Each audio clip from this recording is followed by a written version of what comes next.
और ये जो पेपर आप लोग देख रहे हैं, ये Uttarakhand medical social service officer grade 2 का पेपर है ये। और ये पेपर हुआ था 2022 में। और आज हम लोग बात करने वाले हैं पार्ट 4 यानी लास्ट पार्ट पर आज हम लोग चर्चा करेंगे। ठीक है, तो आज का क्वेश्चन नंबर पहला और उत्तराखंड का मेडिकल सोशल वर्क का क्वेश्चन नंबर 71। तो सवाल कहता है सीआरसी का मतलब बताना है। सीआरसी स्टैंडर्ड फॉर, इसका सही विकल्प क्या होना चाहिए? Option 2। Option B sir. Okay, convention on the right of child, यानी आप कह सकते हैं कि बाल अधिकारों पर कन्वेंशन। सही जवाब है the convention on the rights of the child को हम लोग सीआरसी के नाम से संबोधित करते हैं या इसको जानते हैं। हिंदी में बाल अधिकार सम्मेलन के नाम से हम लोग इसको जानते हैं या बाल अधिकार कन्वेंशन के नाम से जानते हैं।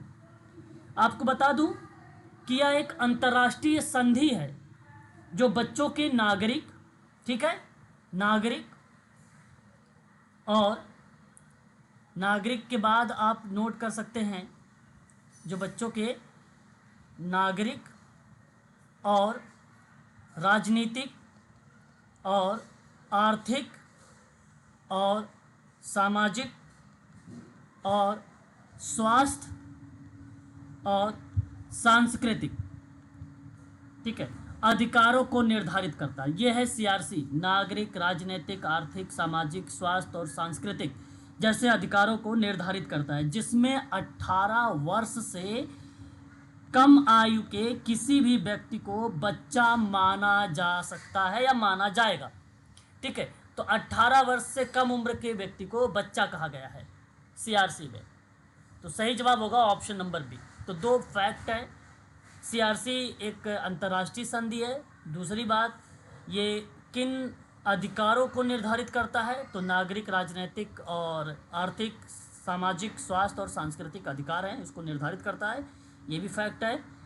और तीसरा इम्पोर्टेंट बात यह है कि इसमें 18 वर्ष से कम आयु के किसी भी व्यक्ति को बच्चा माना गया है, ये बात सीआरसी में कही गई है। ठीक है, तो ये चीज़ें आपको ध्यान रखना है। और ये संयुक्त राष्ट्र के द्वारा बेसिकली अपनाया गया सन 1989 को अपनाया गया। सीआरसी सन 1989 को अपनाया गया और इसको लागू किया गया सन 1990 में, यानी 1990 में लागू किया गया इसको, सीआरसी को। तो ये भी फैक्ट है, इसको ध्यान रखिएगा। क्वेश्चन नंबर 72 कहता है लिखने में कठिनाई को क्या कहा जाता है? लिखने में किसी व्यक्ति को हो रहा तो उसे क्या कहोगे आप?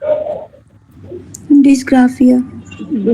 Dysgraphia sir, dysgraphia. यहाँ आपने सही जवाब दिया। लेखन के संदर्भ में जब भी कोई चीज़ें आती है हमारे सामने तो वह क्रिया कहलाती है डिस्ग्राफिया, है ना। डिस्ग्राफिया एक प्रकार का न्यूरोलॉजिकल डिसऑर्डर है, मेरी बात को ध्यान रखिएगा।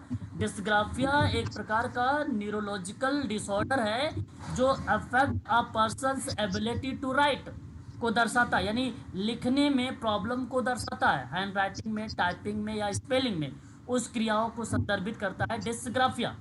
यह है डिस्ग्राफिया। एक आपके सामने आता है डिसकैकुलिया, जो कि ऑप्शन नंबर 2 में है।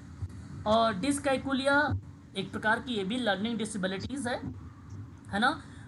Make it difficult to understand and process math, यानी मैथमेटिकल प्रॉब्लम्स अगर हो रही है, किसी बच्चे को आपने बोला कि 21 लिखो और वो 12 लिख दिया, किसी आप बच्चे से बोलते हैं 45 लिखो तो वो 54 लिख देता है, तो वो एक प्रकार से डिसकैकुलिया सुरक्षित हो सकता है।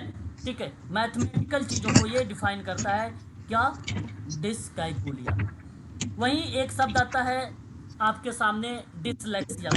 इजी है ये, परीक्षा में खूब पूछा जाता है डिसलेक्सिया के बारे में, है ना। आशा करता हूँ इसके बारे में आप जानते भी होंगे। डिसलेक्सिया ये पठन संबंधी विकृति को दर्शाता है। डिसलेक्सिया किसको दर्शाता है? डिसलेक्सिया पढ़ने में प्रॉब्लम। हाँ, पढ़ने में यदि किसी बच्चे को दिक्कत हो रही है पठन क्रियाओं में, तो वो डिसलेक्सिया जैसे क्रिया को संदर्भित करता है ना। तो ये चीज़ें जरूर ध्यान रखेंगे, ठीक है। और इसका सही विकल्प होगा ऑप्शन नंबर सी, ठीक है, ऑप्शन नंबर सी होगा। चलिए अगले सवाल पे आते हैं, क्वेश्चन नंबर 73 पर। हर क्वेश्चन के पीछे जो भी एलिमेंट या जो भी फैक्ट आप लोगों को मिल रहे हैं उन फैक्ट को आप जरूर ध्यान में रखेंगे, ठीक है ना।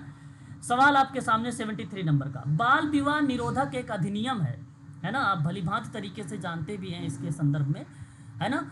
और कहता है कि किस वर्ष इसको अधिनियमित किया गया भाई, इसको किस वर्ष अधिनियमित किया गया है। तो जवाब क्या आ रही है आप लोगों का? Sir first.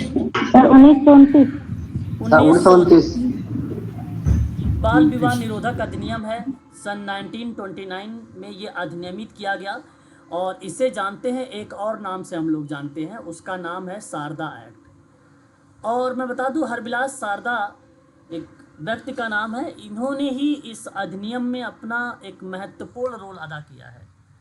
और ये ना आपको बता दूं 28 सितंबर सन 1929 को एक इम्पीरियल, ठीक है, इसको नोट कर लीजिए, पेपर में पूछा जाता है ये, इम्पीरियल लेजिस्लेटिव, ठीक है, काउंसलिंग, ठीक है, काउंसलिंग में पारित हुआ था। तो ये जो बाल विवाह निरोधक अधिनियम है ये किस में पारित हुआ? तो इम्पीरियल लेजिस्लेटिव काउंसिल में ये पारित हुआ था। और 1 अप्रैल 1930 को, 1 अप्रैल 1930 को ये क्या हुआ? लागू हुआ, ठीक है। 1930 को ये क्या हुआ था? 1 अप्रैल 1930 को लागू था, ठीक है। तो ये चीज़ें याद रखिएगा। और 73 का सही विकल्प यहाँ पर ऑप्शन नंबर ए होगा, ठीक है। क्वेश्चन नंबर 74, मौखिक संचार कौशल का सर्वोत्तम उदाहरण बताइए जरा। सबसे बेटर एग्जाम्पल क्या होना चाहिए? Best example verbal communication skill का सही धारा प्रवाह भाषा। और भी कोई लोग? बी होगा क्या? मौखिक प्रस्तुतियों में क्षमता। ओके, आप कह रहे हैं कि बी होगा। देखिए मैं आपको बता देता हूँ, मेरी बात सुनिए। मौखिक जो कम्युनिकेशन है, एक बार म्यूट हो जाया करें आप लोग प्लीज़, बैकग्राउंड आवाज़ आती है। मौखिक संचार जो कौशल है वो सर्वोत्तम जो एग्जाम्पल है, देखिए सबसे पहली बात तो ये आपको क्लियर होनी चाहिए कि अस्पष्टता, संक्षिप्त और प्रभावी तरीके से बात करने की जो क्षमता है, जिसमें श्रोता की प्रतिक्रिया यानी रिस्पॉन्स पर ध्यान दिया जाता है और आवश्यकता अनुसार उसको समायोजित करने का भी प्रयास किया जाता है। तो मेरा कहने का आशय आप लोगों से ये है कि मौखिक संचार कौशल का जो सबसे बेटर ऑप्शन माना जाएगा इसमें, वो कहलाता है मौखिक प्रस्तुतियों में क्षमता। और इसमें देखो शारीरिक भाषाएं भी शामिल रहेंगी, है ना। चेहरे के हाव भाव, आँखों का संपर्क, शरीर के हाव भाव सकारात्मक और सहायक होनी चाहिए। वो क्रियाएं मौखिकता को दर्शाती है। सक्रिय लिसनिंग होना चाहिए, श्रवणता होना चाहिए सक्रिय रूप से, सहानुभूत शब्द होना चाहिए यहाँ पे, अभिव्यक्ति की क्षमता भी होनी चाहिए। ऐसे बहुत सारे एग्जाम्पल्स हैं। तो एक टीचर को क्लास में स्पष्ट और संक्षिप्त भाषा में व्याख्या देता है तो वह उदाहरण बेसिकली मौखिक संचार कौशल का माना जाता है, ठीक है। तो ये बात भी आप चाहो तो ध्यान में रख सकते हो। अब यहाँ जो मौखिक प्रस्तुतियों में क्षमता का मतलब बताया गया बी वाले ऑप्शन में, ये सार्वजनिक रूप से अपनी बात रखने और जानकारी देने, दूसरों को प्रभावित करने या अपने विचार व्यक्त करने की क्षमता होनी चाहिए। वो क्रिया कहलाती है मौखिक संचार का कौशल। सही विकल्प ऑप्शन नंबर बी है आपका। क्वेश्चन नंबर 75 देखिए, स्वीकृति समाजकारी का एक सिद्धांत है जिसका अर्थ क्या होता है? बताइए। सी है सर। सी सर। सी सर। सेवार्थी है। हाँ, सेवार्थी को स्वीकार करना जैसा वह है। और ये मैं पहले भी आप लोगों को बता रखा है कि बर्था रेनाल्ड का ये स्टेटमेंट है कि इस वर्क पढ़ोगे तो वहाँ पे उन्होंने बताया भी है कि सेवार्थी जिस रूप में है उसी रूप में आपको स्वीकार कर लेना चाहिए, है कि नहीं। तो accepting the client as he and she is, जिस रूप में है उसी रूप में उसको आप पे क्या कर लेना है? स्वीकार कर लेना है। तो सही विकल्प होगा सी वाला।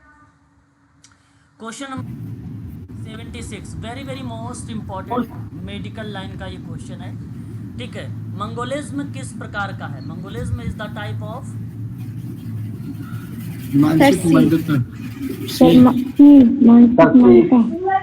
हाँ, मानसिक मंदता एक बच्चे ने जवाब दिया है, मेंटल रिटार्डेशन। लेकिन ध्यान रखेंगे, अब आज के समय में परीक्षा में जब सवाल पूछा जाएगा ना, तो ये मानसिक मंदता और मेंटल रिटार्डेशन नहीं आएगा।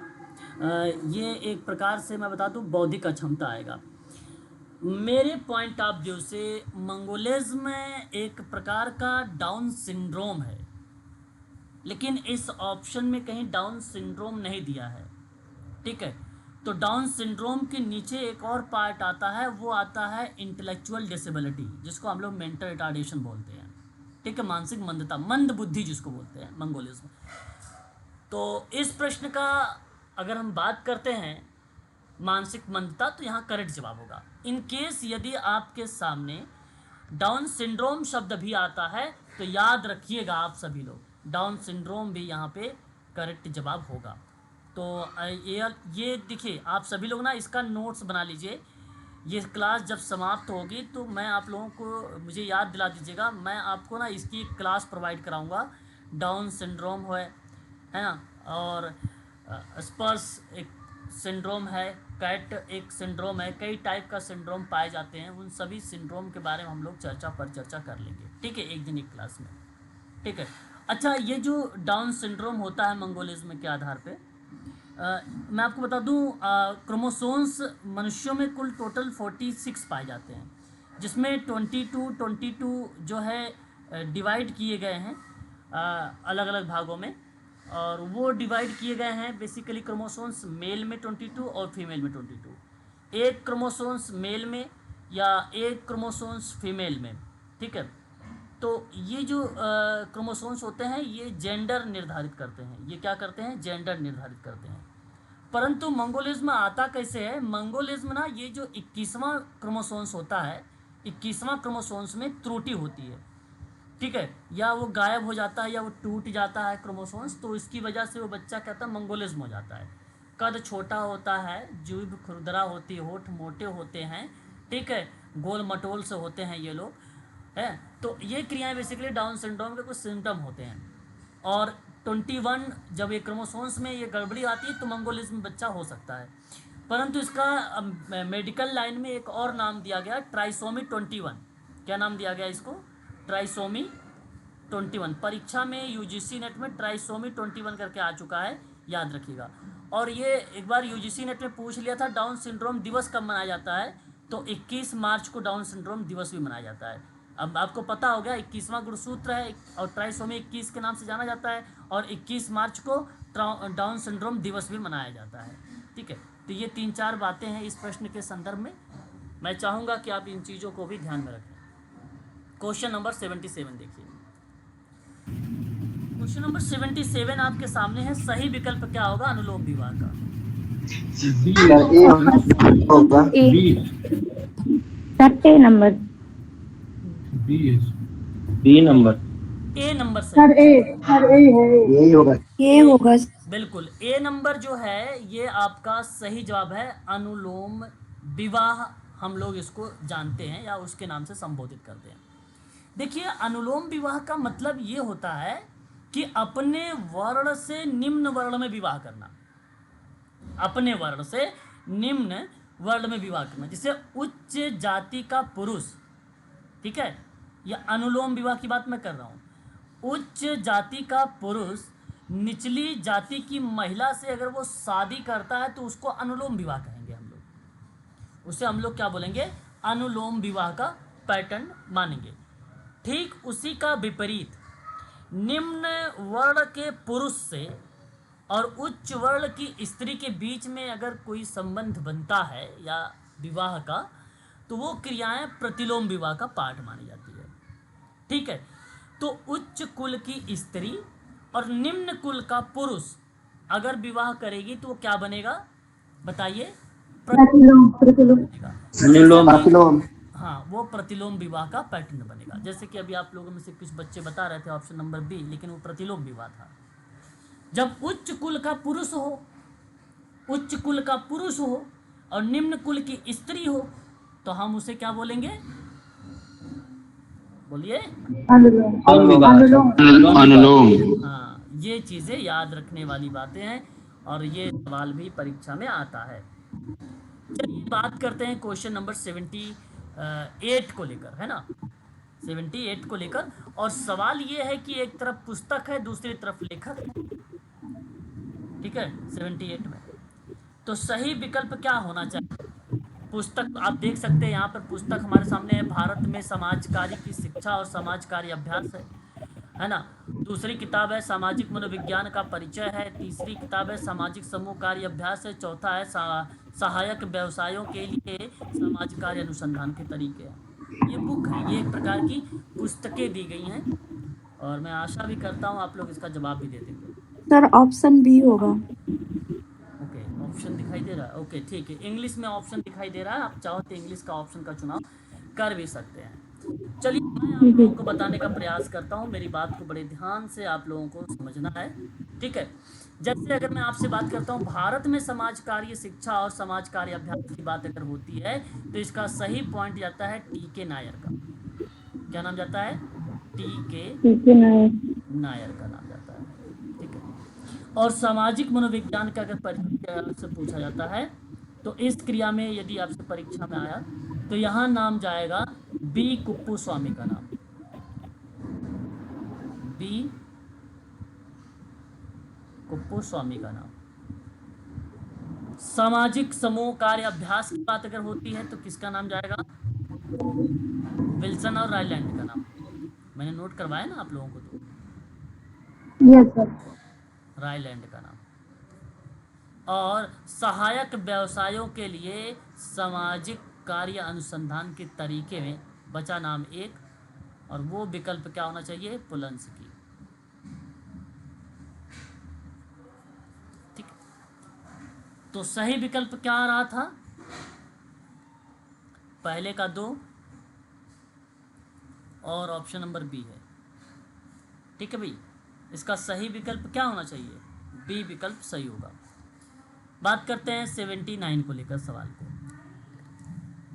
विश्व तंबाकू विरोधी दिवस कब मनाया जाता है? 31 मई। 31 मई को, बिल्कुल सही जवाब। और राष्ट्रीय युवा दिवस कब मनाया जाता है? 12 जनवरी। अंतर्राष्ट्रीय युवा दिवस 12 अगस्त। ओके। विश्व बालिका दिवस 11 तो 2 1 4 2 1 4 B. B option, B option आपका सही होगा। क्वेश्चन नंबर 80 देखिए, राष्ट्रीय महिला आयोग की स्थापना की गई थी, बताइए कब? 1992। ओके, यानी ऑप्शन नंबर आपके सामने आ रहा है डी, है ना? यही ना सही होगा? बिल्कुल जी सर। तो मेरा कहने का मतलब है कि नेशनल कमीशन फॉर वुमेन, राष्ट्रीय महिला आयोग, जनवरी 1992 में इसकी संरचनाएं बेसिकली बना दी गई, या एक प्रकार से ये इस्टेब्लिश कर दिया गया, है ना। राष्ट्रीय महिला आयोग अधिनियम है एक, वो अधिनियम किस नाम से जाना जाता है? राष्ट्रीय महिला आयोग अधिनियम एक्ट 1990, है ना। और पहली जो राष्ट्रीय महिला आयोग की अध्यक्ष रही हैं उनका नाम क्या है?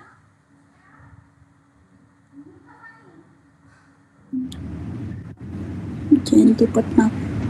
जयंती पटनायक, ठीक है। तो राष्ट्रीय महिला आयोग की जो संरचनाएं हैं वो 5 सदस्यों से मिलकर बनती है।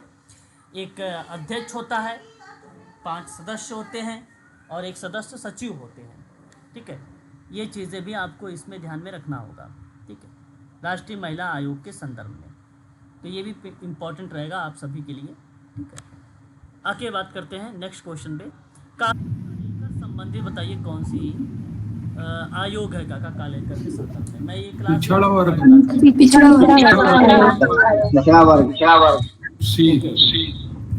काका कालेलकर एक प्रसिद्ध गांधीवादी, स्वतंत्रता सेनानी, शिक्षाविद, पत्र लेखक, एक बार म्यूट है,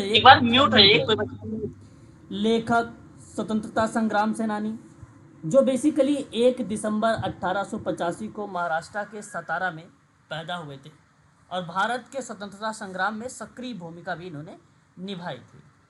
ठीक है, तो भारत के स्वतंत्रता आंदोलन में शामिल होने के कारण कई बार ये जेल भी जा चुके हैं, है ना।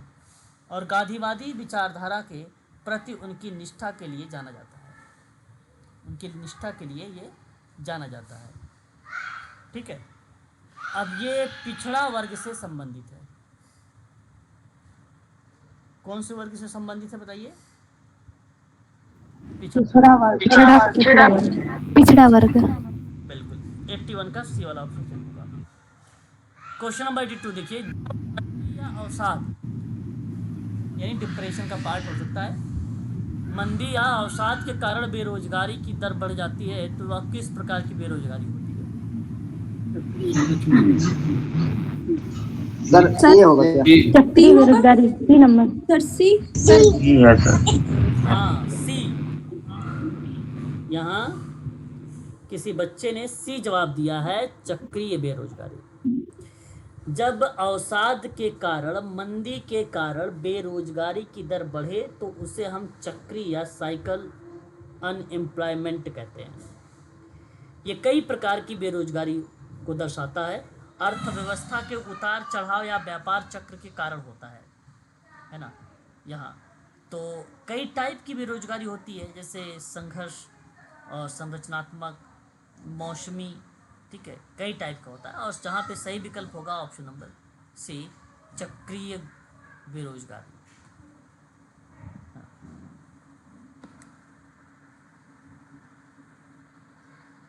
83 बताइए, यदि सेवार्थी मौखिक हमलों में बना रहता है तो इस्तेमाल की जाने वाली तकनीक? सर सी होगा इसमें। सर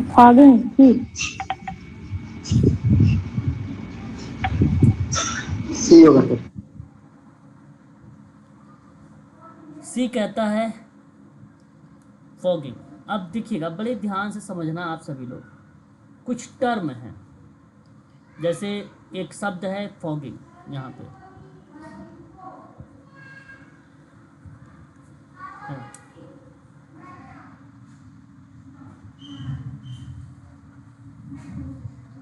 फॉगिंग का मतलब एक प्रकार से सेवार्थी मौखिक हमलों से बना रहता है। इसका इस्तेमाल की जाने वाली एक प्रकार की टेक्निक होती है, और इसी टेक्निक में हम जो शब्द यूज़ करते हैं वो फॉगिंग शब्द यूज़ करते हैं, है ना। इससे सेवार्थी को बेसिकली जो भी प्रॉब्लम्स है या जो भी डेटा बताने में प्रॉब्लम्स आ रही है, उस डेटा को वो आसानी से बता देता है बातचीत के माध्यम से। वही बातचीत वाली क्रियाओं से जब हम किसी से डाटा निकालते हैं तो उस संदर्भ में हम लोग उसको फॉगिंग का नाम देते हैं। एक है स्कैनिंग। स्कैनिंग का मतलब होता है स्कैनर का इस्तेमाल जैसे करके किसी की छवि, टेक्स्ट या वस्तुओं का डिजिटल फॉर्मेट में आप बदलते हैं, तो उस क्रिया को हम लोग स्कैनिंग का नाम देते हैं, है ना। एक आता है कंफर्टेशन, पहला विकल्प, संघर्ष या विवाद कर लीजिए या टकराव कर लीजिए। तो देखिए, आमने सामने की मुलाकात, संदिग्ध या पीड़ितों के बीच टकराव, उस क्रिया को दर्शाता है क्या? टकराव। एक होता है एक्सप्लेनेशन। एक्सप्लेनेशन का मतलब होता है अंडरस्टैंड, यानी समझाना या स्पष्ट करना। किसी बात का कारण बताना क्या कहलाता है? एक्सप्लेन, है ना, कारण बताना। तो सही विकल्प तो ऑप्शन नंबर 3 है, यानी सी विकल्प। The point where two axis intersect is known as, क्या होगा? उत्पत्ति, ओरिजिन। देखिए सवाल में बड़ा आसान है कि जहाँ दो बिंदु या दो अक्ष प्रतिच्छेद कर रहे हैं, एक ये यहाँ पे प्रतिच्छेद हो रहा है ना, तो यहाँ ओरिजिन होता है यानी ज़ीरो, है ना, इसी को बोला जाता है। ये वाई एक्सेस है, ये एक्स है ना? सही ऑप्शन होगा सी, यानी तीसरा। वह मान जो डेटा सेट में सबसे अधिक बार दोहराया जाता है। Mode mode B number mode. Medium mode, वह मान जो डेटा सेट में सबसे अधिक बार दोहराया जाता है, बार बार रिपीट होता है, उसी को हम लोग बहुलक बोलते हैं यानी मोड कहते हैं। सही विकल्प ऑप्शन नंबर सेकंड है इस सवाल का।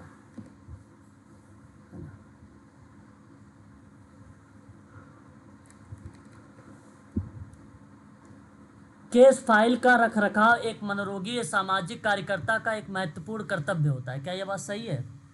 जी जी सर। सर। जी सर सही है। अरे भाई, केस फाइल का रखरखाव मनोरोगी सामाजिक कार्यकर्ता का एक महत्वपूर्ण कर्तव्य बनता है कि भाई केस वगैरह को रखे, रिकॉर्ड करके रखे उन चीज़ों को, है ना, ये आपका परम कर्तव्य है।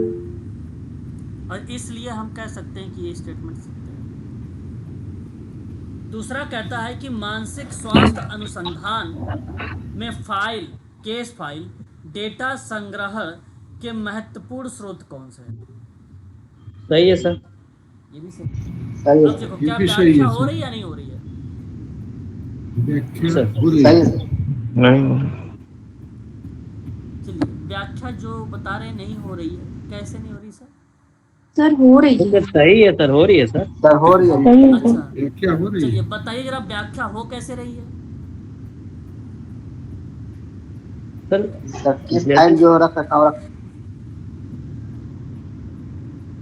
बताइए।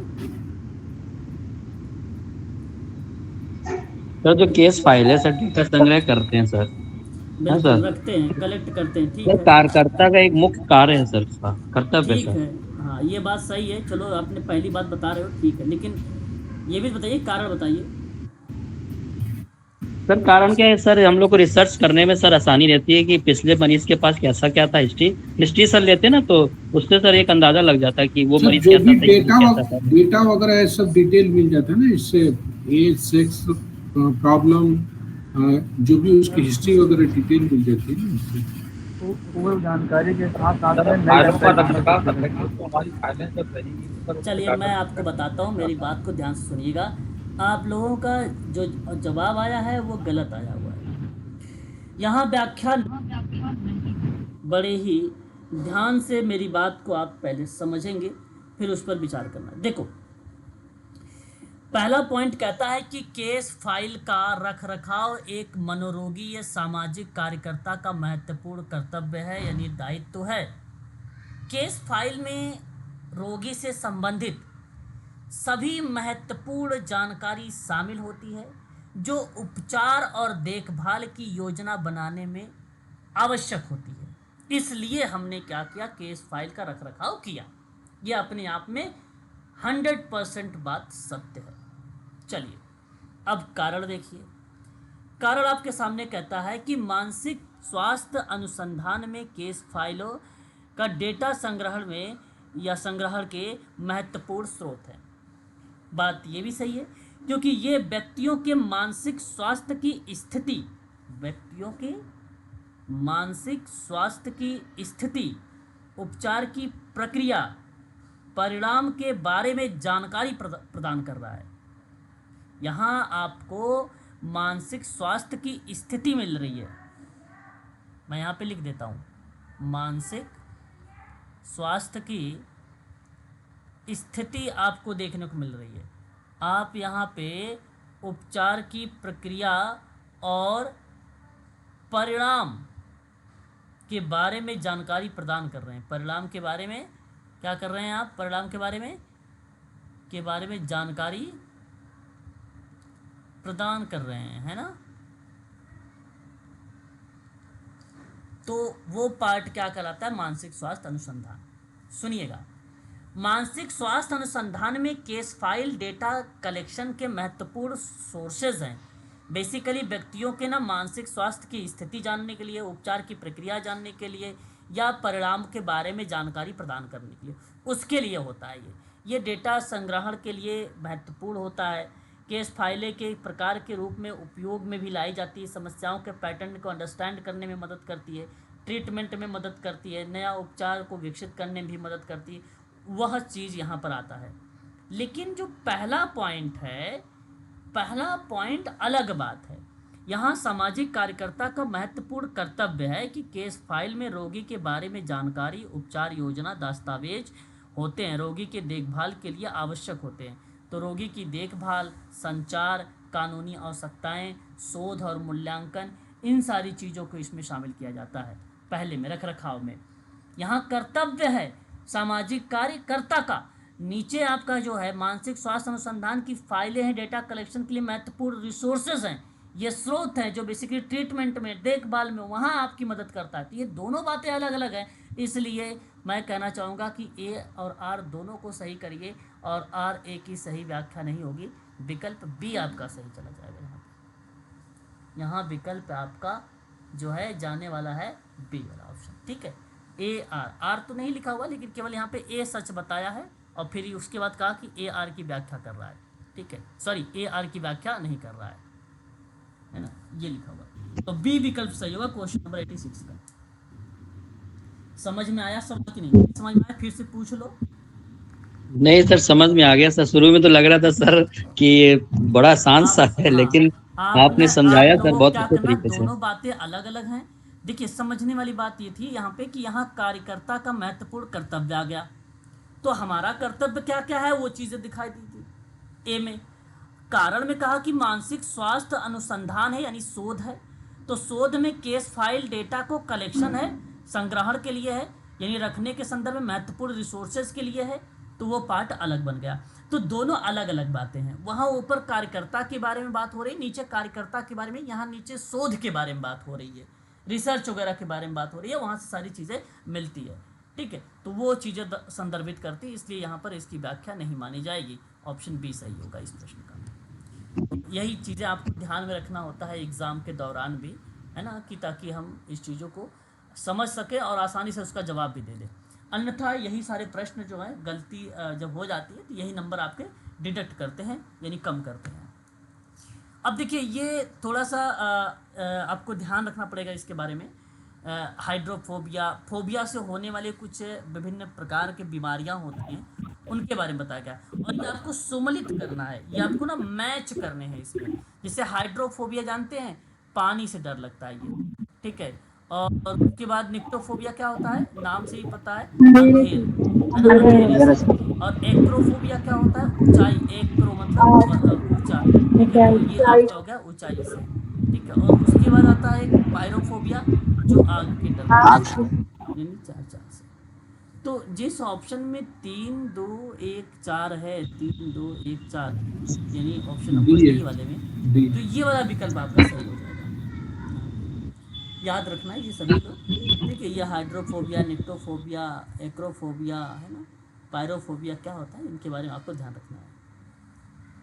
देखिए, 88 नंबर का एक सवाल और आया है, नशीली दवाओं के दुरुपयोग में वृद्धि हुई है। ये बात तो सही है, नशीली दवाओं के दुरुपयोग में वृद्धि हुई है। क्या इस बात से आप लोग मानते हैं कि ये स्टेटमेंट सही है? जी सर, सच बात। सही है सर। अब आप जरा बताइएगा यहाँ पर कि परिवार एक नियंत्रण तथा अंतःपीढ़ी संप्रेषण कम होता जा रहा है, कम होता जा रहा है। जी सर, सही है ये बात? सही है सही है सर। सर। चलिए ठीक है, आपने ये बात का। अब बताओ व्याख्या हो रही है या नहीं व्याख्या हो रही है? नहीं सर, व्याख्या नहीं हो रही है सर। आप लोग जरा सा भी दिमाग लगाने पर, मतलब लगाना ही सर नहीं। क्यों? सर क्योंकि जरूरी नहीं है कि सर नशीली दवाओं के दुरुपयोग में वृद्धि हो, तो इसका कारण सर जब पीढ़ियां सवाल संप्रेषण। देखो, जब सवाल में लिखा हुआ है तो हमें मानना तो यही है ना। हाँ, हम डिबेट करते आपसे कोई टॉपिक पे इस तरीके से, तो डिबेट में ये बात कह सकते हो कि और भी फैक्टर हैं, और भी फैक्टर हैं, लेकिन ये तो सवाल है सर, सवाल आपके सामने है तो हमें मानना पड़ेगा ना कि ये तो है ही है कि नहीं, ये तो लिखा हुआ है। बात समझ रहे हैं ना आप मेरी? हम तर्क वितर्क में ये बात कहते हैं जरूरी है या जरूरी नहीं है, ये तर्क वितर्क में होता है। अब एग्जामिनर जो सवाल पूछ रहा है हमें उसका जवाब देना है, वहाँ उससे तर्क वितर्क करने लगेंगे तो फिर तो वो इरिटेट होकर आपको इंटरव्यू के लिए निकाल देगा, कहेगा हटो, जब बातें नहीं मानते हो आप तो, है ना। तो कहने का मतलब यहाँ पर यह है कि नशीली दवाओं के दुरुपयोग में वृद्धि हुई है, और ये बात तो सत्य है, इसमें कोई दो राय नहीं। लेकिन एक और बात यहाँ पे लिखी हुई है कि परिवार का नियंत्रण, समझना अच्छे से, परिवार का नियंत्रण तथा अंतः पीढ़ी, है ना, तथा अंतः पीढ़ी संप्रेषण कम होता जा रहा है। देखिए, परिवार में नियंत्रण कम होना और अंतरपीढ़ी संवाद, अंतरपीढ़ी संवाद मतलब कम्युनिकेशन संप्रेषण कम होने का मतलब है कि अब परिवार में माता पिता, बच्चे, दादा दादी के बीच कम संवाद होता है, इसका मतलब ये है। और माता पिता का बच्चों पर कम नियंत्रण होता है। पहले हमें मीनिंग को समझना है, तब आइडेंटिफाई करना है। तो समझिए, परिवार का नियंत्रण और अंतरपीढ़ी संप्रेषण का कम होता जा रहा है। इस क्रिया में बताया कि परिवार में माता पिता, बच्चे, दादा दादी के बीच में जो कम्युनिकेशन है वो कम हो रहा है, और माता पिता का बच्चों पर जो नियंत्रण है वो भी कम हो रहा है। तो इस क्रिया को दर्शा रहा है परिवार का नियंत्रण। क्यों हो रहा है? क्योंकि नशीली दवाओं के दुरुपयोग में वृद्धि हुई है ना, नशीली दवाओं के दुरुपयोग में वृद्धि। अच्छा, अब इसको भी समझ लो एक बार, ये है क्या नशीली दवाओं के दुरुपयोग में वृद्धि का मतलब? नशीली दवाओं का उपयोग आपके जीवन पर हावी हो सकता है, ये सामान्य शब्दों में भी आप समझ सकते हैं। रिश्तों को नष्ट कर सकता है, गंभीर स्वास्थ्य समस्याओं का कारण भी बन सकता है। नशे की लत से पीड़ित जो लोग होते हैं और उनके परिवार के सदस्य अक्सर नहीं जानते कि क्या करना है और कहाँ जाना है, मदद मांगना है, ठीक होने का पहला कदम क्या होगा, ये चीज़ों से वो अनभिज्ञ होते हैं। और यही तो एक मेडिकल सोशल वर्कर का रोल बनता है, यहीं पर। तो ये रीज़न है कि अंतरपीढ़ी संप्रेषण कम हुआ है, परिवार का कंट्रोल कम हुआ है नशीली दवाओं की वजह से। अब ये अलग बात है, अभी सर ने बताया कि भाई नशीली दवाओं, जरूरी नहीं कि यही और भी फैक्टर हैं वो, लेकिन सवाल में नशीली दवा का यूज़ किया गया तो हम इसलिए नशीली दवा के बारे में ही सोचेंगे। और भी फैक्टर्स हैं, आप मान लीजिए मन मुटाव हो गया, डिप्रेशन हो गया, तनाव हो गया, ये भी चीज़ें हो सकती है, ठीक है। डिप्रेशन, तनाव, लोग परिवारों में अगर एकजुटता नहीं है, भी फीलिंग नहीं है, ये भी हो सकता है, ये भी पार्ट होता है। बट ये अदर या अन्य कारक के रूप में आप रखेंगे। तो मैं आपसे कहूँगा यहाँ इसकी व्याख्या हो रही है सर, ऑप्शन नंबर डी लगाइए, इस सवाल का सही जवाब डी होगा। अगर अभी भी कोई डाउट लग रहा है आप लोग पूछ सकते हैं, डाउट है सर? डाउट ये है कि सर, लेकिन सत्य है, ए और आर दोनों सत्य है, लेकिन आर ए की सही व्याख्या नहीं, जरूरी नहीं है सर। कि जैसे आज मोबाइल हो गया, मोबाइल के कारण भी सर मनमुटाव हो रहा है, संप्रेषण कम हो रहा है सर। देखो सर, आपने ये बात सही कि मोबाइल की वजह से भी अब नशीली दवाओं के दुरुपयोग में वृद्धि हुई है। तो यहाँ तो मोबाइल थोड़ी लिखा हुआ है, मोबाइल अगर मैं लिख देता हूँ तो चलो ठीक है, तो भी व्याख्या कर देते हैं वहाँ पे। हम कह रहे हैं आपसे एक ही बात, यही मैं भी बोल रहा हूँ आपसे कि भाई सवाल जैसा पूछ रहा हमें वैसे ही जवाब देना है। अब मैं आपसे पूछूं कुछ और बातें, आप मुझे घुमा फिरा के वही बात बता रहे हो 3-5 करके इस तरीके से, तो भाई 1 नंबर का सवाल है तो टू द पॉइंट, ठीक है। और आप घुमा फिरा के सारी चीज़ें बताओगे तो आप बताओ वो सवाल आपका सही होगा। फिर हम यही एवरेज में रखेंगे आपको, फिर कहेंगे एवरेज बच्चा है ना। एग्जाम क्वालिफाई करने के लिए टू द पॉइंट, हम जो बात पूछ रहे हैं आपसे, इंटरव्यू वगैरह में क्या होता है, टू द पॉइंट, है ना। कोई इंटरव्यू आपसे पूछा तो टू द पॉइंट। हाँ, अगर इंटरव्यू में मैं आपसे पूछता हूँ कि इंटरव्यू हो रहा है, मैं पूछ रहा हूँ कि परिवार का कंट्रोल और अंतर पीढ़ी जो संप्रेषण है वो कम क्यों हो रहा है, तो अब आप मुझे यहाँ पे ओपन एंडेड क्वेश्चन का प्रयोग करके मुझे बताइए। सर मोबाइल का प्रयोग, डिप्रेशन का प्रयोग, ठीक है, घर में एक तरीके से भी फीलिंग की भावना नहीं है इस वजह से, नशीले पदार्थों का लोग सेवन कर रहे हैं इस वजह से, ठीक है, बहुत सारी चीज़ें, लोग एक दूसरे को समय नहीं दे पा रहे इसकी वजह से भी। अब आप बोल सकते हो यहाँ पे, मैंने इंटरव्यू में पूछा ऐसा तो आप बोलोगे, मैंने रिटर्न में आपके सामने ये सवाल रखा, तो यहाँ पे आपको नशीली दवाओं के बारे में सोचना होगा सर, ना कि कोई अदर फैक्टर के बारे में और सोचना होगा, है ना। बात ठीक है समझ सर, में? Okay sir, okay sir. तो इसका सही विकल्प होगा डी वाला ऑप्शन। चलिए देखो, मुझे लगता है ये ऐसे सवाल में बहुत बच्चे गलती कर रखे होंगे, क्योंकि व्याख्या तो मानेंगे ही नहीं, बिल्कुल नहीं मानेंगे, क्योंकि ऊपर दूसरी लाइन नीचे दूसरी लाइन। तो इसलिए मैं कहता हूँ कि ये बिल्कुल भी मत समझा करें कि जो ऊपर वाली लाइन से नीचे वाली लाइन मैच कर रही है, इसका मतलब ये नहीं कि व्याख्या हो रहा है ना। ये चीज़ ध्यान रखिएगा, मीनिंग को समझ कर ही आप लोगों को उन चीज़ों को बताना होता है। चलिए एक सवाल और देखिए, और फैक्ट है, इजी है, मैं बढ़ा चुका हूँ इसके बारे में। बुद्धि लब्धि निर्धारित करने के लिए प्रयुक्त सूत्र क्या हो सकता है? सर चौथा।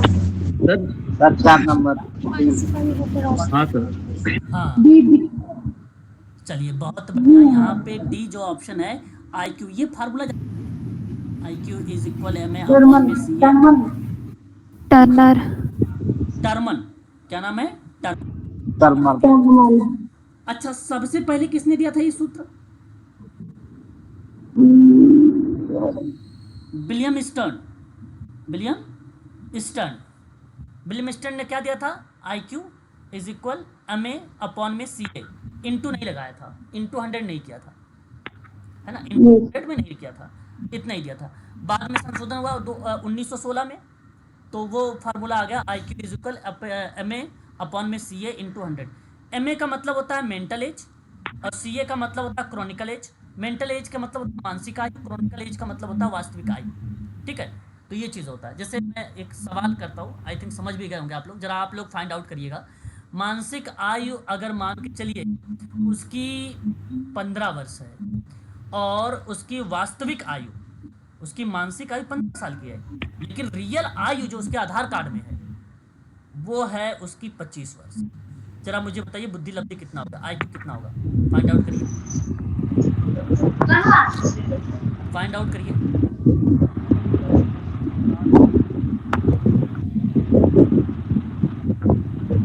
कर रहे हो कि नहीं कर रहे हो?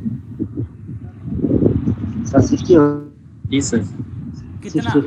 कितना आया? 60 सर। बिल्कुल बिल्कुल, बहुत बढ़िया, बहुत बढ़िया। तो आपने 15 ऊपर रखा, नीचे 25 किया, इंटू 100 कर दिया, और 25 4 जा, म्यूट हो जाइए, 25 4 जा 100, और 15 इंटू 4 करोगे तो आपका आ जाएगा 60, यानी आपकी जो IQ आया है वो 60 आया है। और मैं आपको पहले ही पढ़ा चुका हूँ कि 50 से लेकर 70 के बीच में बॉर्डर लाइन आता है। अब ये बच्चा बॉर्डर लाइन का है, 60 IQ आया है, ठीक है। तो इस तरीके से फाइंड आउट भी किया जाता है, परीक्षा में भी सवाल आते हैं। क्वेश्चन नंबर 90 देखिए, डैश अपराध के खिलाफ समाज की सुरक्षा को संदर्भित करता है। 4 विकल्प हैं, जरा बताइए, जल्दी करिए। ऑप्शन बी सी होगा। सामाजिक सुरक्षा। सी होगा। तुम, मुझे लगता है कुछ बच्चे तो भाई वो ना टिक बना के दे देते हैं। अरे मैं कह रहा हूँ यहाँ पे जो इस बच्चे ने ये सब टिक लगाया है ना, गलत लगाया है कुछ सवालों में। Option B. हाँ, ऑप्शन बी करेक्ट है। यहाँ पे अपराध के खिलाफ समाज की सुरक्षा को जो संदर्भित करता है, देखो अपराध के खिलाफ समाज की सुरक्षा का मतलब समझ लो, समाज को उन कार्यों से बचाना जो कानून के अनुसार अपराध है और समाज में नुकसान पहुंचाता है, ठीक है। तो उसके संदर्भ में सुरक्षा नहीं, सुरक्षा सिक्योरिटी होता है और रक्षा डिफेंस होता है। तो अपराध बेसिकली एक ऐसा कार्य है जो कानून के अनुसार गलत है, जिसके लिए दंड निर्धारित किया गया है, जिसके लिए वो दंड निर्धारित किया गया है। यहाँ क्रियाएं व्यक्तिगत रक्षा की डिफेंस की बात हो सकती है, समाज की डिफेंस की बात हो सकती है ना, उनके संदर्भ में। तो यहाँ सुरक्षा नहीं है, अपराध के खिलाफ समाज की सुरक्षा को जो संदर्भित करता है उसको हम बोलते हैं सोशल डिफेंस, और वो कहलाता है सामाजिक रक्षा, ना कि सुरक्षा।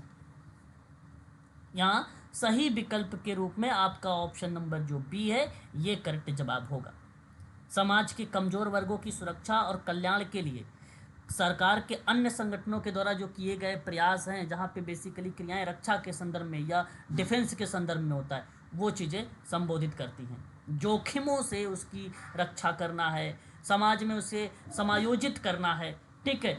बेरोजगारियों को जो बेरोजगार हैं उनको रोजगार देने की बात करना है, उसको जो है अन्य सहायता देकर कार्यक्रम के माध्यम से उनको समाज की मुख्य धारा से जोड़ना है, ये सारी चीज़ें आती हैं रक्षा में। लेकिन आप सोच रहे होंगे कि सर सामाजिक सुरक्षा क्या होता है? सामाजिक सुरक्षा सर ना सोशल सिक्योरिटी होता है। इसका मतलब ये होता है कि जो व्यक्तियों और परिवारों को आय, स्वास्थ्य सेवा और अन्य बुनियादी ज़रूरतों को, परिवार की और व्यक्तिगत व्यक्ति की, जब उसकी बेसिक नीड को यानी बुनियादी ज़रूरतों को, जब उन बुनियादी ज़रूरतों में उसकी सुरक्षा प्रदान करता है तो वो क्रियाएं सामाजिक सुरक्षा कहलाती हैं। अब ये सरकार भी करती है ना, कम्युनिटी में भी, ग्रुप में भी, इंडिविजुअल भी विभिन्न प्रकार की योजना चला रखी है सरकार। आर्थिक सुरक्षा देती है, व्यक्तियों की आय की लेकर जो है बातचीत करना, बुढ़ापे को लेकर बातचीत करना, बीमारी के दौरान बातचीत करना, ये सब सुरक्षा दे रही है। सामाजिक न्याय की बात करना, विकास की बात करना, मानव पूंजी का निर्माण की बात करना, ये सब क्या है? पेंशन की बात, बेरोजगारी भत्ता, स्वास्थ्य सेवा, सहायता, अन्य कार्यक्रम, ये सब क्या है? ये सब सुरक्षा है, ये सब सुरक्षा है, ठीक है। तो यहाँ सही जवाब आपका ऑप्शन नंबर बी होगा। क्वेश्चन नंबर 91, निम्नलिखित में से कौन सा ESI, अरे भाई ये बड़ा आसान है, ESI कितने लोगों को कटता भाई? ESI कोई है जिनका ESI कटता हो? सभी लोग बेरोजगार हो क्या? हाँ नहीं सर, वो बात नहीं सर, नहीं कटता है तो सर कटता नहीं है। अच्छा, कोई बात नहीं। जो लोग बेसिकली रोजगार होते हैं उनका एक PF भी कटता है, ESI भी कटता है, पेंशन फीस भी उनको, मतलब सैलरी भी मिलती है, ठीक है। जो प्राइवेट लिमिटेड कंपनियां वगैरह होती हैं वो प्रोवाइड कराती हैं, ठीक है। ESI एक प्रकार का ना, जैसे एक दिल्ली में बहुत फेमस है ESI भाई, फैक्ट्री में, कंपनी में, हर जगह जो है लेबरों को मिलता है और फ्री में इलाज होता है ESI में, फ्री में इलाज होता है ना ESI। हाँ सर, जीवन बीमा नहीं, हाँ, एक जीवन प्रकार का निगम, ये जीवन बीमा है। इंश्योरेंस बेसिकली ये है एक प्रकार का स्टेट जो है एम्प्लॉय इंश्योरेंस, एम्प्लॉय क्या है ये? ESI हॉस्पिटल स्टेट इंश्योरेंस है 1948 का, 1948 का। अच्छा, जरा बताइएगा कि इसमें कौन सा हिस्सा है जो लाभ का नहीं है? सही होगा सर। अच्छा जी, सी बता रहे हो, नहीं होगा। और यहाँ आपने इसका सही जवाब दिया है, ये आपने सही जवाब दिया है कि सही विकल्प ऑप्शन नंबर सी है। लेकिन अब जरा सोचिएगा कि ये सी वाला ऑप्शन है क्या चीज? सुना है कभी सी वाले ऑप्शन के बारे में? नहीं सर, नहीं सर। नहीं सुने हो, कोई बात नहीं, आज सुन लेना। ये ना एक प्रकार से फ्रिज बेनिफिट है। फ्रिज लाभ क्या होता है मैं बताता हूँ आपको। ये नियोक्ता के द्वारा कर्मचारियों को, नियोक्ता समझ रहे हो ना, जैसे कोई कंपनी है उसका मालिक है वो नियोक्ता होता है। नियोक्ता के द्वारा को उनके नियमित वेतन के अतिरिक्त, नियमित वेतन मतलब जो उसको सैलरी मिलती है, उस सैलरी के प्रदान किया जाने वाला मुआवजा है या कोई भत्ता है।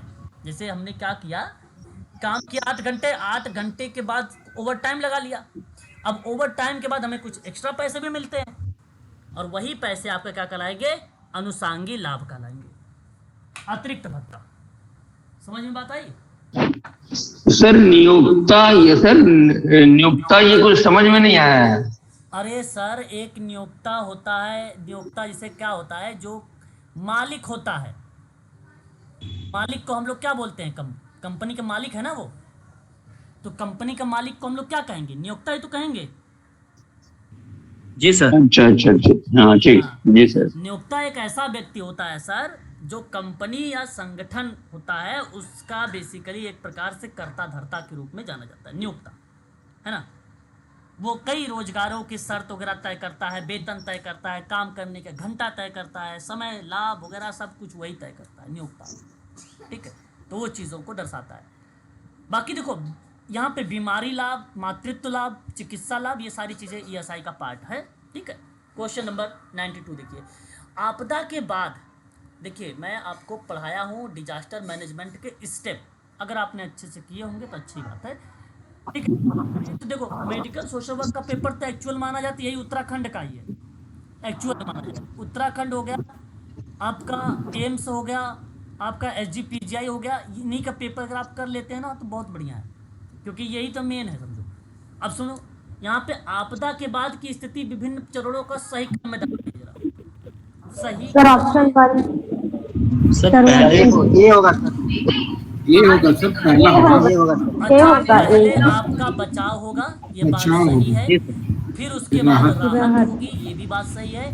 फिर फिर उसके स्थानांतरण बाद होगा। आपका हस्तांतरण गमन होगा, यानी ये भी गमन बात सही होगा। है। उसके बाद लास्ट में रिहेबिलिटेशन। पुनर्वास। बिल्कुल सही। तो आपने सही कहा, अगर ऑप्शन ए लगाया है तो विकल्प सही है, बहुत बढ़िया। क्वेश्चन नंबर देखिए 93, अगर PhD कहेगा आपको याद है, फिर बता रहा हूँ, तो आप आसानी से ये सवाल लगा लेंगे। जरा बताइए, PhD कहेगा आर, क्या यहाँ पे क्या सर अनुसंधान प्रक्रिया। ऑप्शन 1 जाएगा सर। देखिए फिर तुक्का मत मार दीजिएगा उनकी तरह, है ना। नहीं सर, तुक्का नहीं है सर, रिपोर्ट आंकड़ों का लेकर देखो, आखिरी आएगा सर। ठीक है। अब देखो सबसे पहले क्या होगा, उद्देश्यों की स्थापना करना। चलिए हमने सेकंड को सबसे पहले रख लिया। फिर आंकड़ा को आपने कलेक्ट किया, तो कलेक्ट करने के बाद क्या करोगे, विश्लेषित करोगे ना, कोई डेटा उसको आपको अलग अलग भागों में डिवाइड करोगे, इसका मतलब होगा विश्लेषण। तो फिर आएगा पहले एक आएगा, फिर उसके बाद 4 आएगा, और फिर लास्ट में क्या लिखोगे, रिपोर्ट लिखोगे, यानी 3। तो आप देख लीजिए 2 1 3 2 1 4 3 2 ये शून्य। पहला वाला सही है। अगला सवाल देखिए 94 नंबर का सवाल, कि सामाजिक कार्य और मानवाधिकार एक ही दार्शनिक नींव पर आधारित है, यस या नो। समाज कार्य और मानवाधिकार एक ही दार्शनिक जी सर। आधारित है, बताइए। जी सर। जी सर। चलिए बड़ा अच्छा लगा सुन के। अगर आप यहाँ पे तर्क देखो, ऐसे नहीं, कुछ चीज़ें हमें इसके मीनिंग को भी समझ के करना होता है। और यह आपने जो यस बोला है वो सही बोला है, गलत नहीं बोला है। आप थोड़ा सा इसकी मीनिंग समझ लीजिए। ये बात सत्य है, सोशल वर्क और ह्यूमन राइट, मानवाधिकार एक ही दार्शनिक आधार है। दोनों ही मानव अधिकार के सिद्धांतों पर आधारित हैं। सोशल वर्क भी मानवता के सिद्धांत पर आधारित, और दार्शनिक भी, मानवाधिकार के दार्शनिक क्रियाएं भी मानवाधिकार के सिद्धांतों पर आधारित हैं, जो सभी मनुष्यों के अंतर्निहित मूल्य, गरिमा और समानता को स्वीकार करते, दोनों। तो ये बात सत्य हो गई ना, ये इसका मीनिंग था। कारण सुनिए, दोनों के समान मूल्य हैं, जैसे व्यक्तियों, समूहों, समुदायों के लिए सम्मान और सम्मान। बताइए सत्य है? सही है सर, सही है सर। बिल्कुल, ये भी सही है। ये भी बात सत्य है। ये कथन सामान्य मूल्य के सिद्धांतों को स्पष्ट कर दे रहा है, स्पष्ट कर दे रहा है कि व्यक्तियों, समूह, समुदायों के लिए समान रूप से सम्मान शामिल है, और ये सभी के लिए समान अधिकार और प्रतिष्ठा के महत्व पर बल देता है, इसलिए ये इक्वल है। तो आप ये कह सकते हो कि ये भी सही है। तो व्याख्या है या नहीं है? है सर। है सर, बात व्याख्या भी है। बिल्कुल सही जवाब। यहाँ पर व्याख्या है, ऑप्शन नंबर ए करेक्ट है। ये सही है। ये आसान भी था, समझने पे आधारित था केवल ये सवाल, है ना, आसान है। क्वेश्चन नंबर 95 देखिए, समस्या समाधान व्यवसाय के रूप में समाज कार्य समाज की सामाजिक समस्या का समाधान कर सकता है, क्या ये बात सही है? जी सर। सही है। जी सर। चलिए, सही है अगर सर। आप इसे सही कह रहे हैं तो मैं भी इसको सही कहूँगा कि समस्या समाधान व्यवसाय के रूप में समाज कार्य समाज की समस्याओं का समाधान कर सकता है, और ये बात सत्य है और करता भी है। कारण कहता है कि सामाजिक कार्यकर्ता व्यापक ज्ञान और उपयुक्त कौशल से लैस होते हैं। ये सही है। सही है सर। ये सही है सही है। सर। जरूरी देखो फिर यहाँ पे ना, ऐसे क्यों दिमाग में आ जाता है, जरूरी नहीं। हाँ ठीक है, ये तर्क है आपका। हम बात पूछ रहे हैं आपसे कारण के रूप में ना, पॉइंट लिखा हुआ है सर, आपका तर्क सत्य है।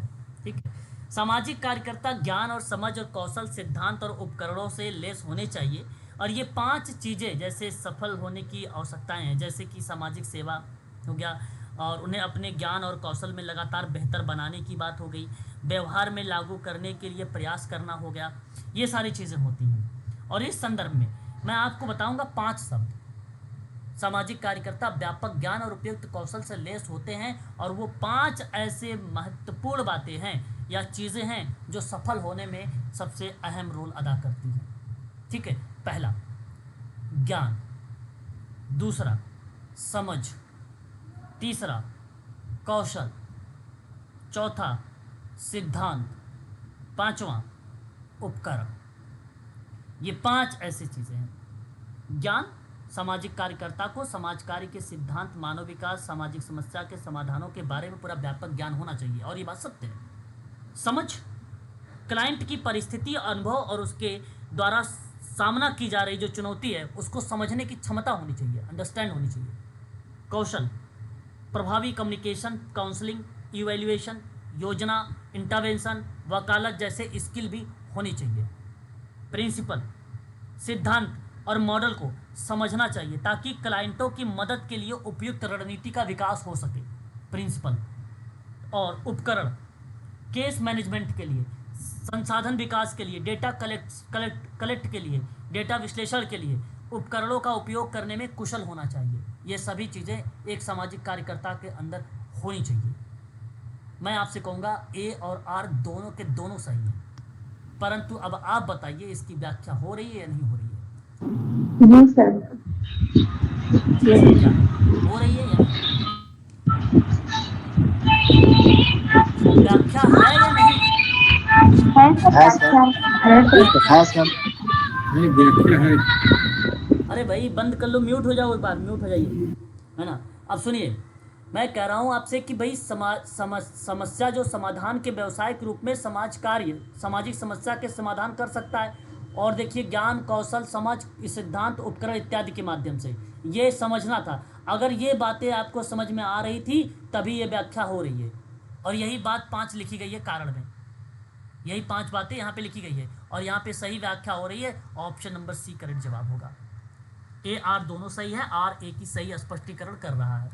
ठीक है, 96 देखिए, बेरोजगारी का रेट है, ये दर है, इसको फाइंड आउट करने का एक फार्मूला, जैसे IQ का फार्मूला आपने लगाया ना, वैसे बेरोजगारी का भी फार्मूला है, जानते हैं? बताइए जरा, क्या मारिए सर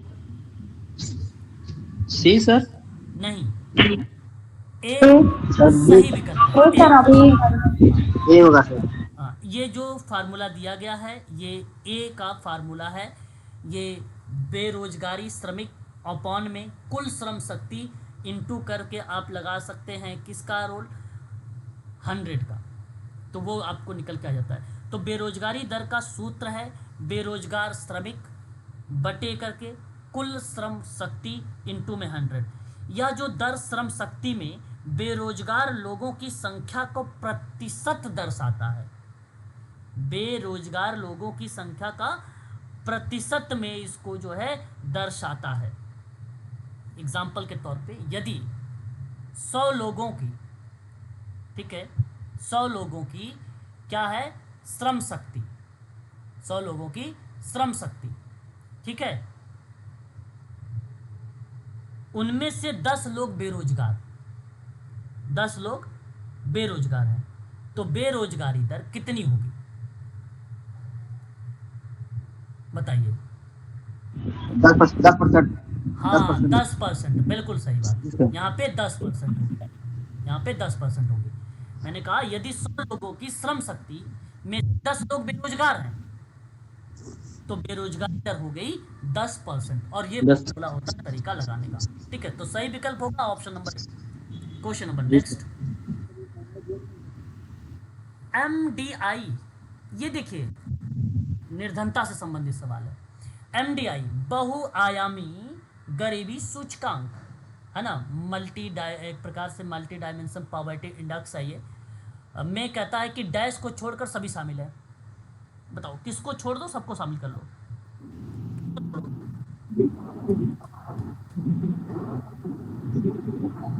अरे भाई सर डी नंबर। हाँ बस सिंपल बात थी, है ना। तो बहुआयामी गरीबी सूचकांक में अल्पसंख्यकों को वित्तीय स्थिति को छोड़कर आप स्वास्थ्य, शिक्षा, जीवन स्तर को शामिल कर सकते हो। ठीक है, तो सही विकल्प हो जाएगा डी। क्वेश्चन नंबर 98, भारत में प्रमुख सामाजिक आर्थिक समस्या के कारक बताइए कौन कौन से हैं। कारक एक तो बेरोजगारी कारक हो गया, सभी होंगे ना। निरक्षर जो है निरक्षरता हो गया, अधिक जनसंख्या हो गई, ये सभी देखो तीनों है सामाजिक सर, आर्थिक तीनों समस्या हैं। सभी हैं। बिल्कुल बिल्कुल, डी ऑप्शन सही होगा, डी ऑप्शन सही होगा। 99 देखिए, NFHS का पूरा नाम यानी अर्थ। Option first. हाँ, नेशनल सर, पहले- फैमिली हेल्थ सर्वे यानी राष्ट्रीय पारिवारिक स्वास्थ्य सर्वेक्षण। वेरी वेरी मोस्ट इंपॉर्टेंट ये है, इसको याद रखिएगा, ये फुल फॉर्म पूछा जाता है ना, पूछा भी जाएगा इस बार फिर। ठीक है, ये याद रखिएगा। क्वेश्चन नंबर लास्ट और 100, राष्ट्रीय टीकाकरण कार्यक्रम में शामिल है बताइए, शामिल सर, है डी। डी नंबर डी शिशु, बच्चे, गर्भवती डी डी डी डी। ठीक है, बिल्कुल, तो यहाँ सही विकल्प हो जाएगा option number D is the right answer. ठीक है, तो ये आपका पेपर यहाँ पर जो है मेडिकल सोशल वर्क का पेपर हो गया डन। अब कल हम लोग जो करेंगे थोड़ा सा टफ पेपर करेंगे। टफ करने का मतलब है कि हम सभी लोग यूजीसी नेट का पेपर सोशल वर्क में करेंगे और आपके मेडिकल लाइन को भी रिलेट कराएगा। ठीक है, थोड़े से अंडरस्टैंड पर हम लोगों को फोकस करना होगा उस पेपर में, क्योंकि अप्लाइड क्वेश्चंस भी देखने को मिलेंगे। तो 5:45 पे कल स्टार्ट होगा दिसंबर 2024 का पेपर, है ना। थोड़ा सा कॉन्सेप्चुअल होगा, फैक्ट होगा, अप्लाइड होगा, बहुत सारी चीज़ें मिलेंगी इस पेपर में और काफ़ी चीज़ें आपको जानकारी मिलेगी, बहुत इन्फॉर्मेशन मिलेगी आप लोगों को। तो कल हम लोग 5:45 पे ये पेपर सॉल्व करेंगे। ठीक है, और फिर उसके बाद देखेंगे उस पेपर को समाप्त करने के बाद और एक आध मेडिकल सोशल वर्क का पेपर उठा लेंगे हम लोग। ठीक है, तो आज के लिए बस इतना ही रखते हैं। ठीक है, मिलेंगे कल की क्लास में आप सभी को सर। ठीक है सर, नमस्ते सर। चलिए, नमस्ते जी।